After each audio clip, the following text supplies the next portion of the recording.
ॐ अज्ञानतिमिरन्धस्य ज्ञानाञ्जनशलाकया चक्षुरुन्मिलितं येन तस्मै श्रीगुरवे नमः। नमो विष्णुपदाय कृष्णपृष्ठाय भूतले श्रीमते भक्तिवेदान्त स्वामिने च नामिने नमस्ते सारस्वती देवे गौरवाणी प्रचारिणे निर्विशेष शून्यवादी पाश्चात्यदेशतारिणे वंशाकल्पतरुभ्यश्च कृपा सिन्धुभैव च पतितानां पावनेभ्यो वैष्णवेभ्यो नमो नमः। आजानुलम्बितभुजौ कनकावदातौ सङ्कीर्तनैकपितरौ कमलायताक्षौ विश्वम्भरौ द्विजवरौ जुगधर्मपालौ वन्दे जगत्प्रियकरौ करुणावतारौ चिराददत निज गुप्त बीतम स्वप्रेम नामामृतमत्युतारम् आपामरज विततारम् गौर कृष्ण जनभ्यो तमहं प्रपद्ये आनंद लीलामय विग्रहाय हेमावदिव्य छवि सुंदराय तस्मै महाप्रेम रस प्रदाय चैतन्य चंद्राय नमो नमस्ते। जय श्री कृष्ण चैतन्य प्रभु नित्यानंद श्री अद्वैत गदाधर शिवासादि श्री गौर भक्त वृंद। हरे कृष्णा कृष्ण कृष्ण हरि हरि हरे राम राम राम हरि हरि।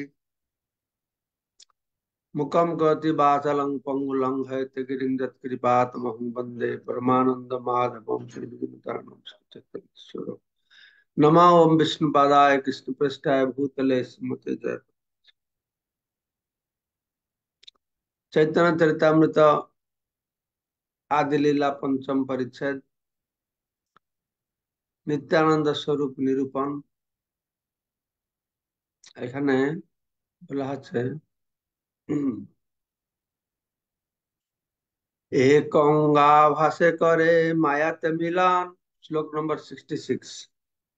মায়া হইতে জন্মে তবে ব্রহ্মাণ্ডের গণ। এই শ্লোকটি একটু গুরুত্বপূর্ণ শ্লোক, যেখানে বলা হচ্ছে তার দেহের প্রতিবিম্বিত জ্যোতির সঙ্গে মায়ের মিলন হয়।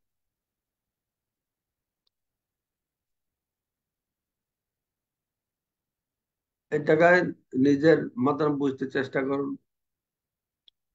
একজন কেউ বলছিল যে ভগবান প্রত্যক্ষভাবে মায়ের উপরে দৃষ্টি নিক্ষেপ করেন, তার প্রতিবিম্বের সঙ্গে মায়ের মিলন। হম, তবে ভগবান মায়ের সঙ্গে সরাসরি যুক্ত হন না। তো এই শ্লোকের খুব বিস্তৃত তাৎপর্য দিয়েছেন, আমরা সেটি শ্রবণ করব। শিল প্রভুপাদ তাৎপর্য। বৈদিক সিদ্ধান্ত হচ্ছে যে বদ্ধ জীবের দৃষ্টিপথে প্রকাশিত জড়জগৎ পরমেশ্বর ভগবানের বিশেষ শক্তির প্রভাবে সৃষ্টি হয়েছে। আমরা বদ্ধ জীব, আমাদের জন্য জড়জগৎটি প্রকাশ হয়েছে। এই জড়জগৎটি এমনি এমনি হয় না। এই জড়জগৎ যে আর কোনো কার্য করবার ক্ষমতা নেই, সে ভগবানের চিন্ময় শক্তির সঙ্গে যুক্ত হয় কি হয়েছে, এই জগৎটি প্রকাশিত হয়েছে। আর নাস্তিকদের বিচার হচ্ছে এই জগৎ সৃষ্টি হয়েছে প্রকৃতি থেকে। আমরা শ্রবণ করলাম যে প্রকৃতি সে অজাগল স্তনের মতন, কোন যেন দুধ প্রদান করতে পারে না, ঠিক সেরকম প্রকৃতি সৃষ্টি করতে পারবে না পুরুষের সংস্পর্শে না আসে। তো পরমেশ্বর ভগবানের শক্তি তিন ভাবে প্রকাশিত: চিৎ শক্তি, জড় শক্তি ও তটস্থ শক্তি। এই চিৎ শক্তিকে বা চিন্ময় শক্তিকে, চিৎ শক্তিকে স্বরূপ শক্তি বলা হয়, অন্তরঙ্গা শক্তি বলা হয়। জড় শক্তিকে বহিরঙ্গা শক্তি বলা হয়। তটস্থা শক্তি হচ্ছে জীব শক্তি। পরমেশ্বর ভগবান তার চিৎ শক্তি থেকে অভিন্ন। ভগবান চিৎ শক্তি আর জড় শক্তি, তটস্থ শক্তি। চিৎ শক্তি থেকে অভিন্ন মানে যে চিৎ শক্তিকে স্বরূপ শক্তি বলা হয়, এই শক্তিটি ভগবানের স্বরূপের মধ্যে রয়েছে। যেরকম আমার হাত আমার থেকে অভিন্ন, আমার মাথা আমার থেকে অভিন্ন, ঠিক সেই রকম। বা আমার কথা বলার শক্তি আমার থেকে অভিন্ন। হাত দিয়ে আমি যখন তুলি, এটা আমার হাত তোলে না, আমি তুলি, একই জিনিস। সেই রকম চিৎ শক্তির সংস্পর্শেই কেবল জড় শক্তি সক্রিয় হতে পারে, এবং তখন অনিত্য জড় সৃষ্টি সক্রিয় বলে মনে হয়। বদ্ধ অবস্থায় তটস্থ শক্তিজাত জীবসমূহ চিৎ শক্তি ও জড় শক্তির মিশ্রণ। এখানে একটি দেখুন যে বদ্ধ অবস্থায় তটস্থ শক্তিজাত জীব সমূহ। তো আমরা যে প্রকট হয়েছি, যেরকম ভগবানের নিত্যসিদ্ধ পার্ষদ যারা, তারা এই তটস্থ শক্তি থেকে জন্ম হয় না বা সৃষ্টি হয় না। তারা ভগবানের স্বরূপ শক্তি থেকে সৃষ্টি হয়ে ভগবান সঙ্গে লীলা বিলাস করে। কিন্তু আমরা যে জীব, বদ্ধ জীব, আমরা ভগবানের এই তটস্থ শক্তি বা জীব শক্তি থেকে আমার জন্ম হয়েছে। আমার জীব শক্তির প্রকাশ, ঠিক আছে, বা জীব শক্তির অংশ আমার। তো ভগবান আমার ভগবানের অংশ নেই, যদিও ভগবান হচ্ছে মা মায়ের অংশ। যখন বলছেন ভগবানের জীব শক্তির অংশ আমার, ঠিক আছে, এটা আমাদেরকে বুঝতে হবে। তটস্থ শক্তি মূলত চিৎ শক্তির অনুগত। তটস্থ শক্তি বা জীবশক্তি, জীবশক্তি হচ্ছে চিন্ময়। চিৎ শক্তি যেরকম চিন্ময়, জীবশক্তি চিন্ময়। কিন্তু জীব হচ্ছে অণু, তাই কখন কখন সে বহিরঙ্গ শক্তির প্রভাবে প্রভাবিত হয়ে যায়। তটস্থ শক্তি মূলত চিৎ শক্তি অনুগত হয়ে থাকে। স্বাভাবিকভাবে সে চিৎ শক্তির অনুগত থাকে। কিন্তু জড় শক্তির প্রভাবে জীব সমূহ স্বরূপ বিস্মৃত হয়, অনাদিকাল ধরে জড়জগতে ভ্রমণ করছে। প্রভুপাদ দৃষ্টান্ত দিচ্ছেন একটা আগুন। আগুন থেকে স্ফুলিঙ্গ একটা বাহিরে চলে আসে, তাহলে ছাই হয়ে যায়। ভগবানের সঙ্গে যুক্ত থাকলে জীব ঠিক থাকে, আর যখন ভগবানের সঙ্গে বিযুক্ত হয়ে যায়, তো সঙ্গে সঙ্গে এই বহিরঙ্গ শক্তি তাকে প্রভাবিত করে ফেলে। তো চিন্ময় স্তরে তার স্বতন্ত্রের অপব্যবহার করার ফলে জীব জড়জগতের বন্ধনে আবদ্ধ হয়। কেননা তখন জীব চিৎ শক্তির সঙ্গে থেকে বিচ্ছিন্ন হয়ে পড়ে।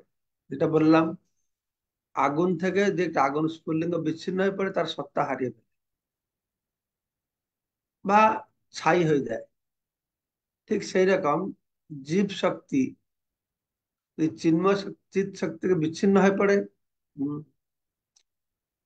তখন তার অবস্থা আলাদা হয়ে যায়। তো এটি কেন হয়? এই বাক্যটি অত্যন্ত গুরুত্বপূর্ণ। তো চিন্ময় স্তরে প্রতিটি জীবকে স্বতন্ত্রতা দেওয়া হয়েছে। এই স্বতন্ত্রতা কেন দেওয়া হয়েছে? এই স্বতন্ত্রতা কতটুকু বা কি স্বতন্ত্রতা? এই স্বতন্ত্রতা হচ্ছে, জীব যেহেতু তটস্থ শক্তি, তাকে স্বতন্ত্রতা দেওয়া হয়েছে, তুমি চিন্ময় শক্তির আনুগত্যে থাকবে না জড় শক্তির আনুগত্যে থাকবে। এই স্বতন্ত্রতার উপরে ভগবান কোনো হস্তক্ষেপ করে না। কেননা ভগবান সঙ্গে জীবের সম্পর্ক হচ্ছে প্রেমময় সম্পর্ক। প্রেম তখন হয় না যখন প্রেমাস্পদ ব্যক্তি আমাদেরকে কিছু স্বাধীনতা না দেয়। স্বাধীন তা না হলে জবরদস্ত হয়ে যাবে। জবরদস্ত কাউকে ভালোবাসা যায় না। আমাকে জবরদস্ত করে দিয়ে ভগবান জবরদস্ত করবে আমাকে ভালোবাসো, তাহলে এটা প্রেম হবে। তাই ভগবানকে কি করতে হচ্ছে, জীবকে কিছু স্বতন্ত্রতা দেওয়া হচ্ছে। ভগবান যেরকম সরাট পুরুষ পূর্ণ স্বতন্ত্র, জীব তার অংশ হওয়ার তরুণ তিনিও স্বতন্ত্র, কিন্তু তিনি হচ্ছেন সীমিত স্বতন্ত্র ভাব আছে। সে কথা কেন বলে, চিন্ময় তার স্বতন্ত্রতার অপব্যবহার করে, মানে সেই স্বতন্ত্রতা। কোন স্বতন্ত্রতা? আমি ভগবান কাছে থাকবো, না ভগবান থেকে পৃথক হয়ে থাকবো, এই স্বতন্ত্রতা। সেটা যখন অপব্যবহার করে, তো জীব যখন কৃষ্ণ ভুলি, যে জীব ভগবাঞ্ছা করে, কৃষ্ণকে থেকে পৃথক হয়, ভোগ করবার বাসনা করে, তখনই নিকটস্থ মায়াতের ঝপটিয়া দেয়। জীব জড়জগতের বন্ধনে আবদ্ধ হয়ে যায়। তো কিন্তু জীব যখন পরমেশ্বর ভগবান অথবা তার শুদ্ধ ভক্তের কৃপায় তার স্বরূপ সম্বন্ধে অবগত হয়, তখন সে ভগবানের প্রতি প্রেমময় সেবায় স্বাভাবিকভাবে অনুরক্ত হয়। তার ফলে সে নিত্য জ্ঞান ও আনন্দের পরম মঙ্গলময় স্তরে অধিষ্ঠিত হয়। বলা আছে, জীব ভগবানের কৃপায় হোক বা শুদ্ধ ভক্তের কৃপায় হোক, তার স্বরূপকে বুঝতে পারে। যে স্বরূপ, এটা যে বিরূপ। স্বরূপে সে সচ্চিত আনন্দ, নিত্য জ্ঞানময় আর আনন্দময়। বিরূপে সে অনিত্য। অনিত্য অর্থাৎ এই দেহাত্ম বুদ্ধি, এই দেহ অনিত্য, সে তাকে নিজে বলে মনে করে, তাই বলে তাকে বলা হয় অনিত্য। অজ্ঞান, তার জ্ঞান নেই। কি জ্ঞান নেই? আত্মজ্ঞান, ভগবান সঙ্গে তার সম্পর্কের জ্ঞান নেই, তো সম্বন্ধ জ্ঞান নেই। তারপরে নিরানন্দ, ভগবান সঙ্গে যুক্ত হলে যে আনন্দ পাওয়ার কথা, সে আনন্দ পায় না। কেননা ভগবান হচ্ছেন রসবৈ সহ, ভগবানকে পেলেই জীবের আনন্দ হয়। রসম হি এবা অয়ম লব্ধ আনন্দী ভবতি। অয়ং মানে এই জীবাত্মা, যখন সেই সর্বরস নিলয়ক ভগবান শ্রীকৃষ্ণ কে লাভ করে, সে আনন্দ পায়। তো এই বদ্ধ অবস্থায় এইভাবে সে অনিত্য, অজ্ঞান, নিরানন্দ অবস্থায় থাকে, তাকে বলা আছে বিরূপ। আর স্বরূপে সে তার স্বরূপানুবন্ধী ধর্মটিকে জানে। স্বরূপানুবন্ধী ধর্ম হচ্ছে জীবের স্বরূপ হয় কৃষ্ণের নিত্য দাস। এইটি সে অবগত হতে পারে পরমেশ্বর ভগবান তার শুদ্ধ ভক্তের কৃপার ফলে।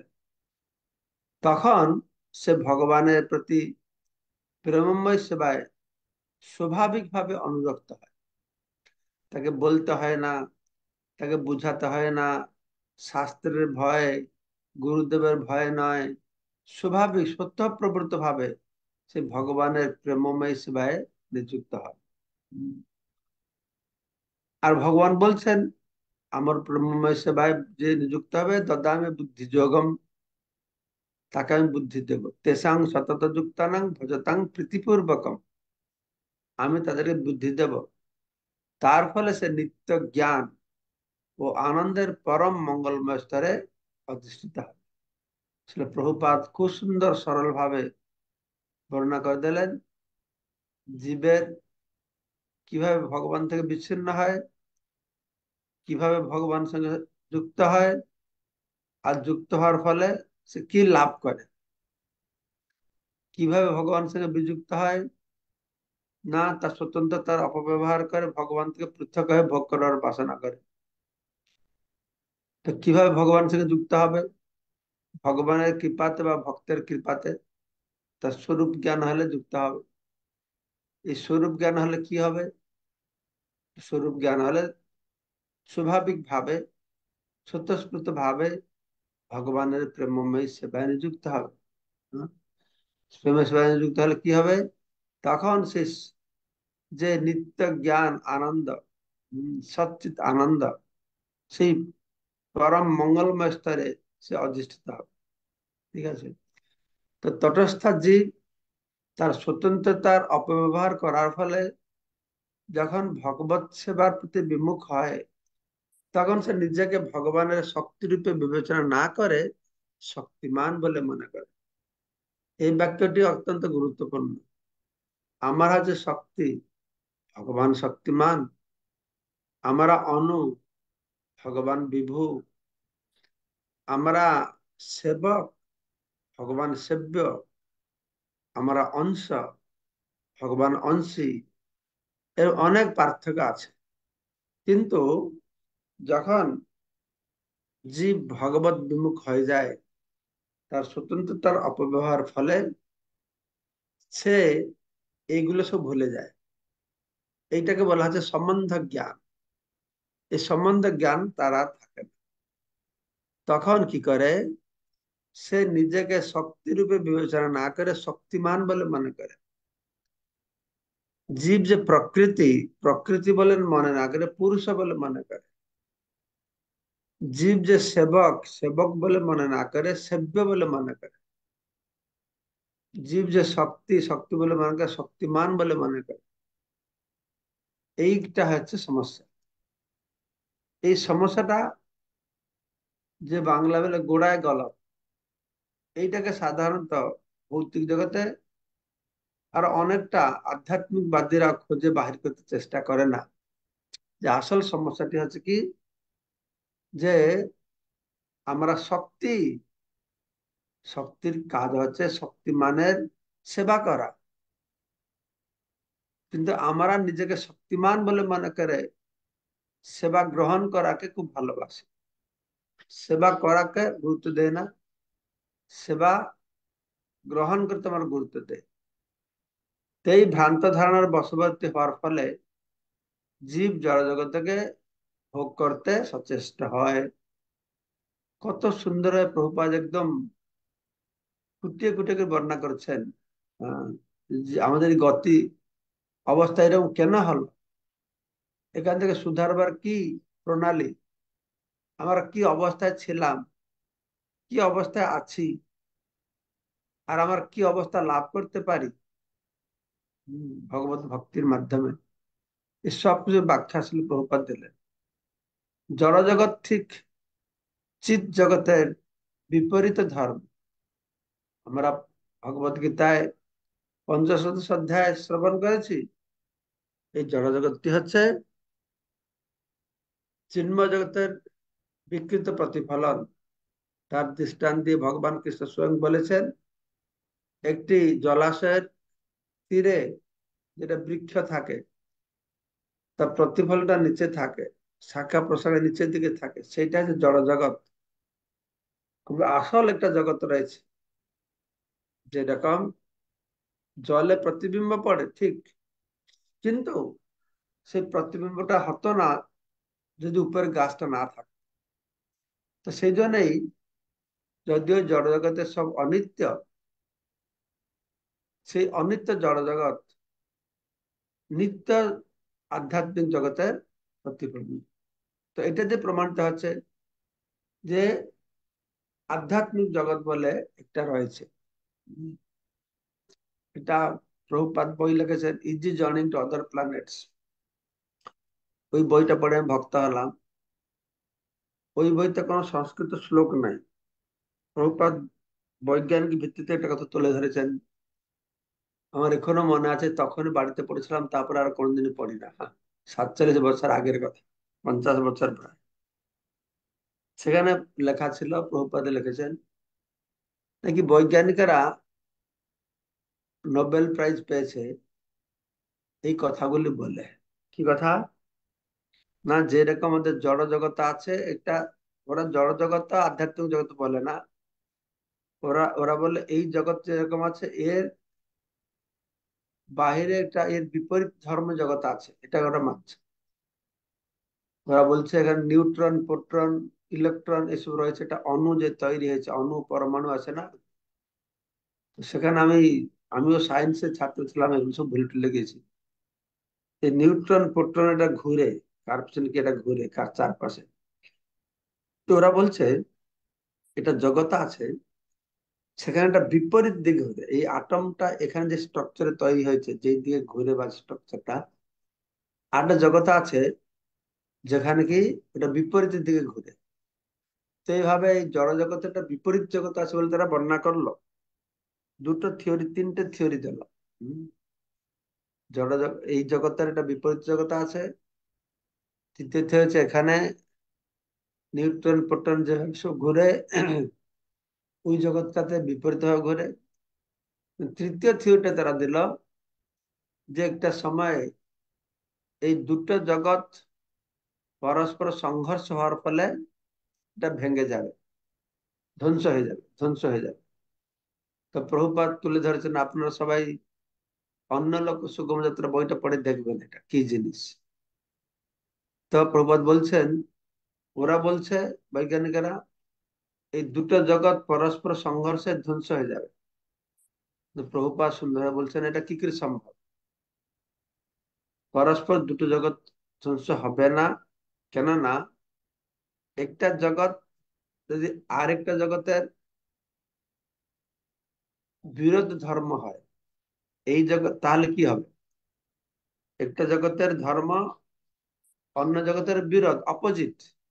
হম তো তাহলে দুটো জগৎ যখন সংঘর্ষ, দুটোই কি করে বিনাশ হবে?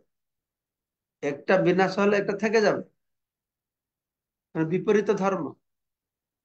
যেহেতু একটি জগতের ধর্ম বিপরীত অন্য জগৎ থেকে, তাই তো কারণ অনুসারে কার্য হবে। তো একটা জগৎ যখন নষ্ট হবে, একটা জগৎ নষ্ট হবে না। তো প্রভুপাদ বলছেন জড় জগৎ নষ্ট হয়ে যাবে, কিন্তু আধ্যাত্মিক জগৎ নষ্ট হবে না। আমার খুব সুন্দর লাগলো সে কথা শুনে। তো সে কথা কেন বলছেন, এই জড় জগৎ ঠিক চিৎ জগতের বিপরীত ধর্ম। আহ, চিৎ শক্তির প্রভাবেই জড়শক্তি সক্রিয় হয়, সেটা আমরা আগে শ্রবণ করলাম। প্রকৃতপক্ষে কৃষ্ণের শক্তি চিন্ময়, কিন্তু তা বিবিধভাবে ক্রিয়া করে। ঠিক যেমন বিদ্যুৎ শক্তির ভিন্নভাবে প্রয়োগের ফলে তাপের উদ্ভব হয়, আবার শীতলতারও উদ্ভব হয়। এটা আমরা অনেকবার শুনেছি। আমরা বলছি যে পরাশ শক্তির বিবিধৈব শ্রীয়তে, পরমেশ্বর শক্তি বিভিন্ন রূপে রয়েছে, কিন্তু আসলে বলা হচ্ছে না এই একটাই শক্তি, কিন্তু বিভিন্ন ভাবে কাজ করছে।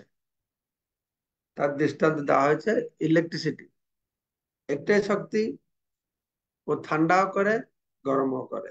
ঠিক আছে, ঠিক সেই রকম। তো জড় শক্তি হচ্ছে মায়ার দ্বারা আচ্ছাদিত চিৎ শক্তি।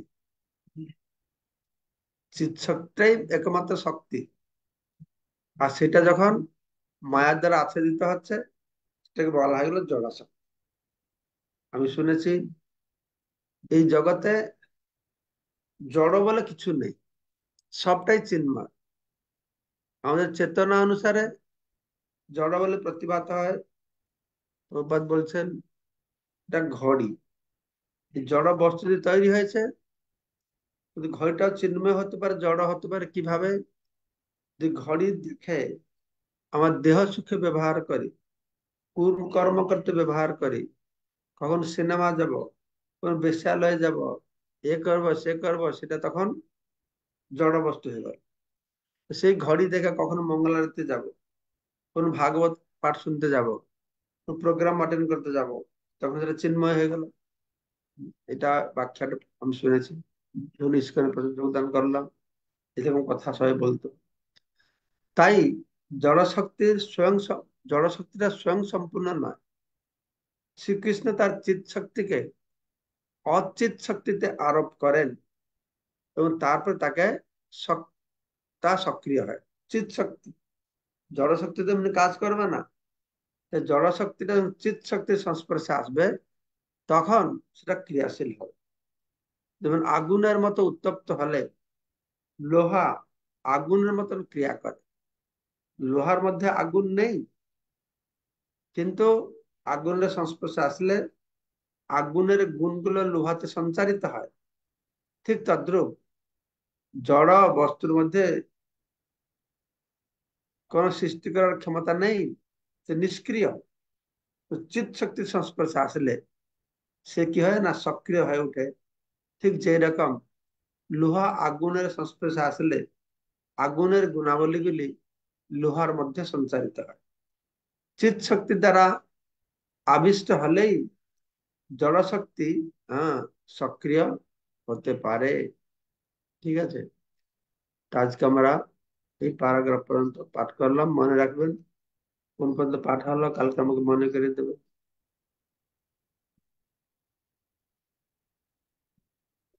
কোনো প্রশ্ন যদি থাকে।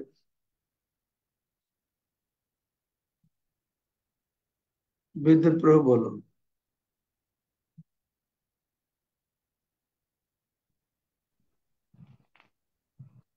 ধন্যবাদ প্রণাম সুচয়নে। মহারাজ, গতকালকের একটা প্রশ্ন ছিল 61 নম্বর শ্লোকের তাৎপর্যে। একটা শ্রীমদ্ ভাগবত থেকে একটা শ্লোক উদ্ধৃত করা হয়েছিল। সেখানে শ্লোকটার অনুবাদ ছিল এরকম: যদিও ধূম, জ্বলন্ত কাঠ ও স্ফুলিঙ্গ একত্রে অগ্নির উপাদান, কিন্তু তা হলেও জ্বলন্ত কাষ্ঠ আগুন থেকে ভিন্ন এবং ধূম জ্বলন্ত কাষ্ঠ থেকে ভিন্ন। এখানে পঞ্চমহাভূত ধূমের মতো, জীব স্ফুলিঙ্গের মতো, এবং প্রধান রূপে প্রকৃতি জ্বলন্ত কাষ্ঠের মতো। তো এখানে তাহলে মায়াকে কার সঙ্গে তুলনা করা হচ্ছে, এটা তো স্পষ্ট হলো না। তো মায়ের কথা এখন কি বলা হয়েছে?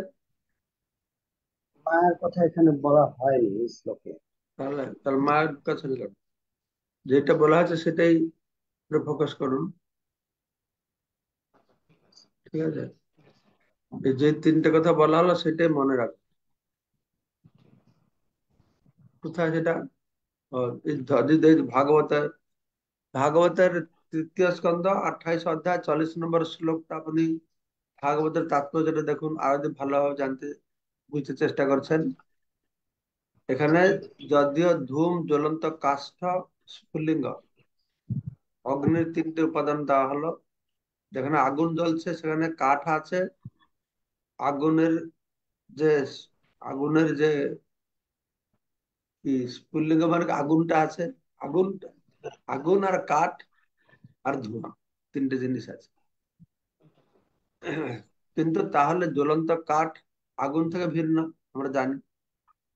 ধোঁয়াটা কাঠ থেকে ভিন্ন। তো সেটাকে তুলে ধরে এখানে বলা আছে পঞ্চ মহাভূত কে ধোঁয়ার সঙ্গে তুলনা করা হয়েছে। হুম, পঞ্চ মহাভূত, জীব স্ফুলিঙ্গ এবং প্রধান রূপে প্রকৃতি জ্বলন্ত কাঠের সঙ্গে তুলনা করা হয়েছে। ঠিক আছে, তো এখানে প্রধানকে কাঠ বলে বলা হয়। ঠিক আছে, তো এই প্রধান কাঠ কেন? না, এই কাঠ যেরকম কাঠ থেকে আগুনটা জ্বলে উঠছে, হতে পারে সেই জন্য প্রধান রূপে প্রকৃতি জ্বলন্ত কাষ্ঠের মতো। কেননা এই প্রধান সমস্ত উপাদানগুলি সরবরাহ করে। আমরা শুনেছি মায়া প্রকাশ করে, সরবরাহ করে। সরবরাহ করে প্রধান। এটা আমি এরকম বুঝছি যে প্রধান উপাদানগুলি যোগান দেয় আর মায়া সেগুলি প্রকাশ করে।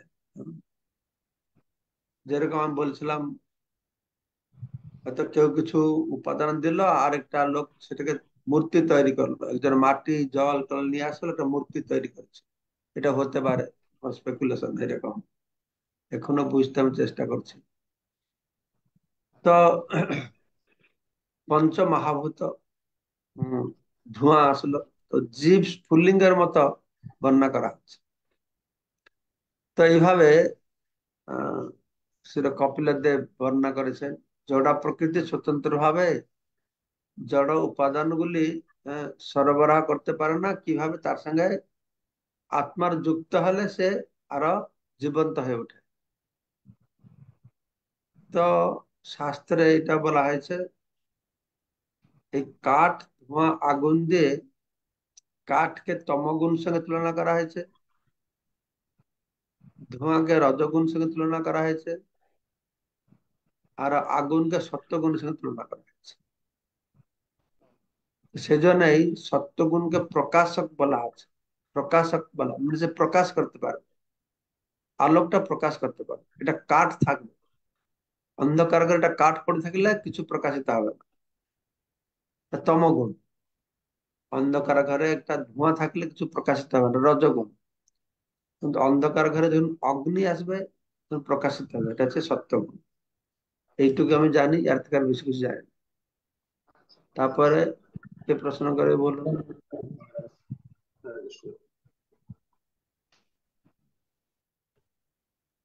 হরে কৃষ্ণ মহারাজ, দণ্ডবত প্রণাম। ধন্যবাদ। মহারাজ, এই 66 নম্বর শ্লোকে তার দেহের প্রতিবিম্বিত জ্যোতির সঙ্গে মায়ার মিলন হয় এবং তার ফলে অসংখ্য ব্রহ্মাণ্ডের সৃষ্টি হয়। তো মহারাজ, এই প্রতিবিম্বিত জ্যোতি মানে কি ব্রহ্মজ্যোতি? এই এই জিনিসটা আমি ঠিক করে বুঝি না। ঠিক আছে? এটা একটা কার কাছে শুনেছিলাম, আমাকে আরো ভালো করে জানতে হবে। হুম। মহারাজ, আপনি এরকম বলেছিলেন যে আহ, যেহেতু কৃষ্ণ সূর্য সম মায়া হয় অন্ধকার, যথা কৃষ্ণ তথা নাহি মায়ার অধিকার। সেহেতু যখন কারণ সমুদ্রের সাহিত্য ভগবান বিষ্ণু যখন মায়ার দিকে তাকাচ্ছেন, তো এটা যে দৃষ্টিটা, এটা শিব। তো হ্যাঁ, ঠিক। এইরকম ভাবে আপনি বলেছিলেন। তো এখানে বলা হচ্ছে যে তার ফলে অসংখ্য ব্রহ্মাণ্ড সৃষ্টি হয়, তাহলে কি মায়া থেকে সৃষ্টি হয়ে যাচ্ছে নাকি এই ব্রহ্মাণ্ডগুলো? ব্রহ্মাণ্ডগুলো তো কারণ সমুদ্রে সাহিত্য ভগবানের নিঃশ্বাস প্রশ্বাস থেকে অগণিত ব্রহ্মাণ্ডের উৎপত্তি আর প্রলয় হয়ে যাচ্ছে।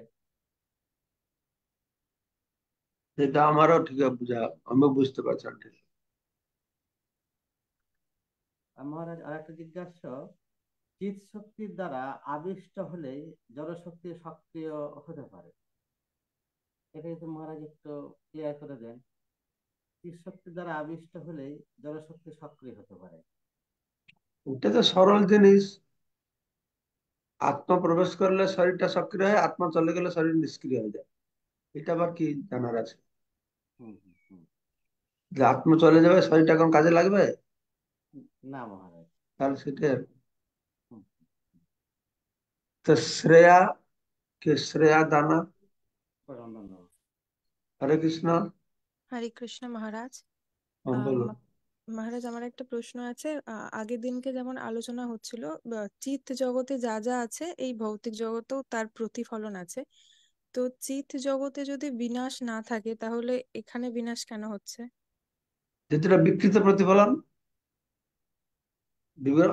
বিকৃত মানে কি? বিপরীত, তাই না? হুম। বিপরীত প্রতিফলন হলে হবে না। চিৎজগৎ যেটা নেই সেখানে নেই, এখানে আছে, যে বিপরীত এটা, সেজন্য। আচ্ছা মহারাজ, ঠিক আমার না? আরেকটা প্রশ্ন আছে। আহ কালকের 51 নম্বর শ্লোকের তাৎপর্যে লেখা রয়েছে যে ভগবান প্রকৃতির প্রতি দৃষ্টিপাত করেন, তার ফলে অসংখ্য ব্রহ্মাণ্ডের সৃষ্টি হয়। মানে শুধুমাত্র ব্রহ্মাণ্ডটা তো প্রকৃতি নয়, তাহলে অ্যাকচুয়াল প্রকৃতি কাকে বলা হচ্ছে?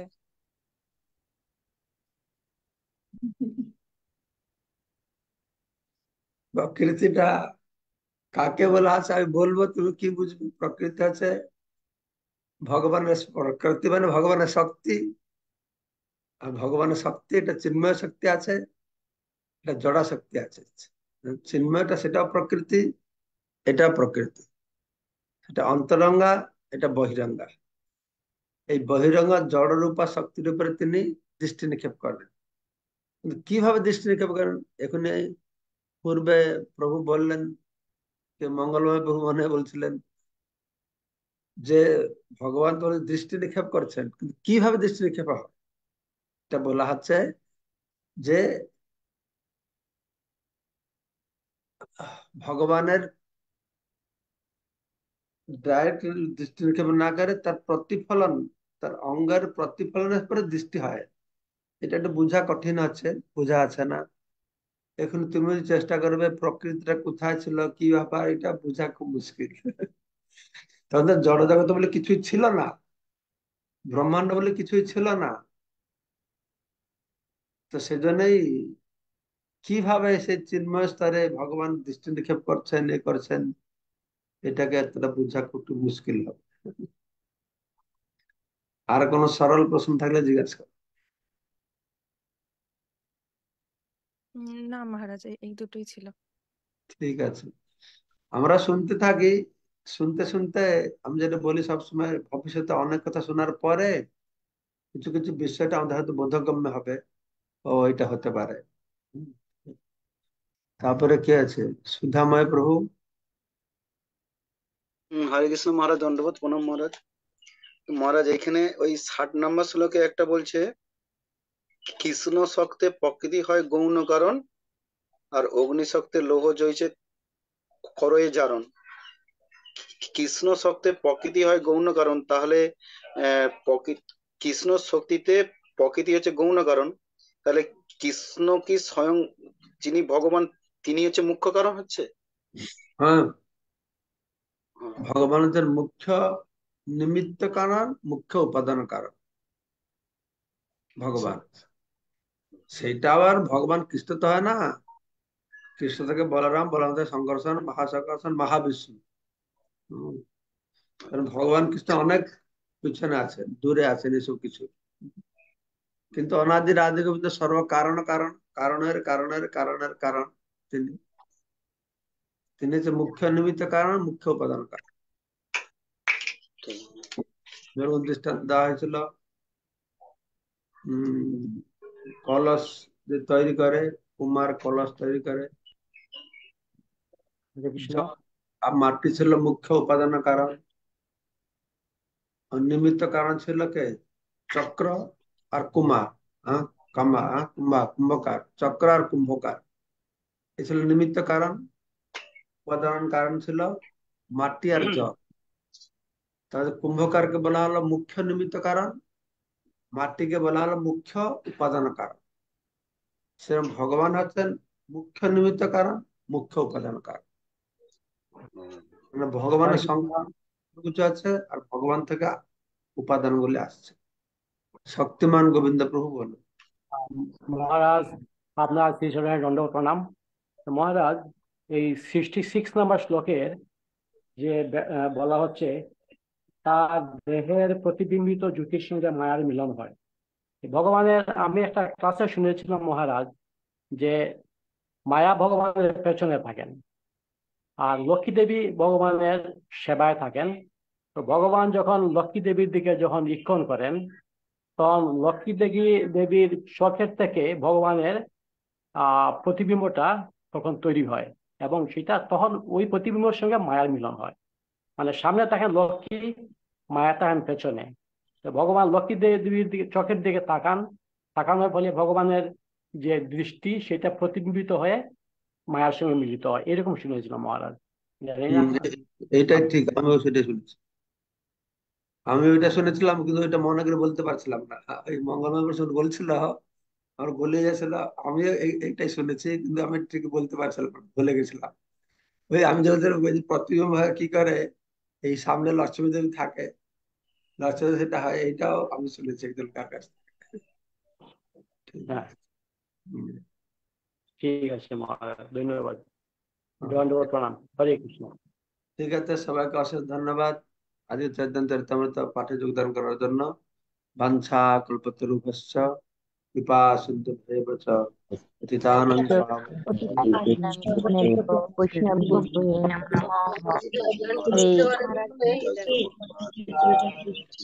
মহারাজ, জয় অনন্ত কোটি বৈষ্ণব, জয় সমবেত বৈষ্ণব ভক্তবৃন্দ কি জয়।